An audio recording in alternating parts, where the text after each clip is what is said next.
you have a logo submitting competition. Everybody in the whole world submits logos to you guys. Ungated process. You now pick your favorite 6, and each one of them goes up as a proposal. Hey, we want to approve this one, and this one, and this one, respectively, right? And you get 6 content posts that represent, hey, is the logo going to be this, this, this, or this? And then people swap their token in to decide, right? That's probably a simpler way that adds less friction into what you're already trying to do somewhere else. But the process of doing this is what builds your community, right? Like, more so than them coming and giving you the logo and then seeing it become the choice. Participating in the decision makes them actually a member of the community. That's what brings them back and gets them to own their own vertical.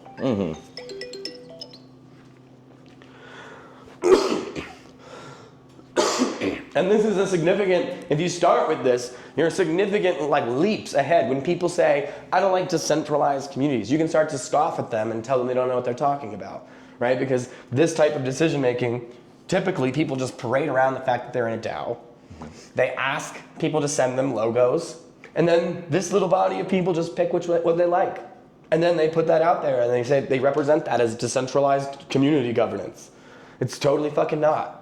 It's centralized intermediaries making choices without any enforceability from the broader participants, right? So the moment you start making choices this way, or even a little bit more formalized and on-chain, you can credibly call yourself a decentralized community.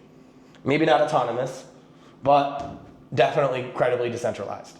And what makes you autonomous is whenever every part of your organization is enforceable. It doesn't rely on you or informal agreements, but there's mechanisms to enforce it. I would say, like, down here, once you have your decision, like, we need to work on enforceability down there. Like, how do we make those things actually manifest? But that's why when we talk about the coin, we say we're providing governance signal and not like consensus, because it's still up to the DAO up here with the voting assets to approve the final content, right? So consensus remains with the top level organization, but you give the ability for your community to provide strong governance signal.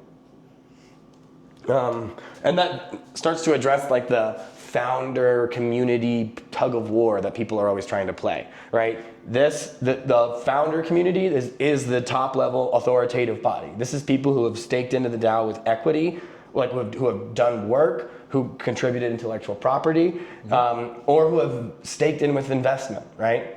So those are the only people whose decision making you really are trying to value. That's what this top level body is. But then when it comes to the people who are affected by your product, the users, the consumers, or people just in general, if you're trying to do a public good, this is where they get to weigh into the process. Not authoritatively, but nonetheless.